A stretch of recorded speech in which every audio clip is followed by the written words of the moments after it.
2 दिवसांपूर्वी भारतीय जनता पक्षाने महापौर पदासाठी हिमगौरी आहेर आडके तर उपमहापौर पदासाठी मच्छिंद्र सानप यांच्या नावाची घोषणा करत उमेदवारी अर्ज दाखल केले. या दोन नावांची घोषणा होतात भाजप शहराध्यक्ष यांच्या नाराजीत वाढ झाली आहे आणि त्यांनी थेट पक्षाच्या वरिष्ठांकडे राजीनामा पाठवून नाराजीला वाट मोकळी करून दिली.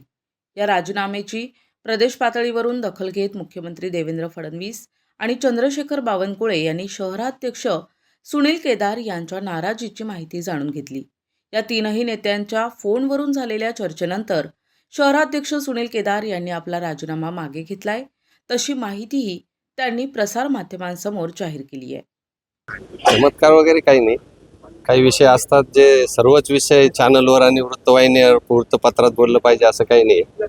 त्यांचं बोलणं झालं. संध्याकाळी त्यांनी सूचना केली का तुम्ही त्वरित वृत्तपत्राला आणि चॅनलला माहिती द्या की आमच्या सूचनेनुसार राजीनामा मागे घेते.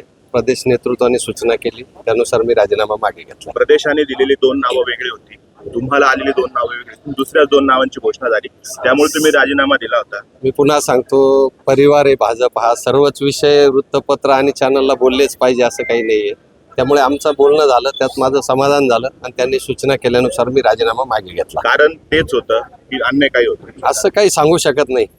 सर्वच माहिती दिली पाहिजे परिवारातली असं मला वाटतं काही आवश्यक नाही. नाराजी दूर झाली. नाराजी व्हायचा विषयच नाहीये. नाराज नव्हतोच, नाहीये, करीतच राहील काम. प्रतिनिधी उमेश अवणकर, दिशा न्यूज, नाशिक.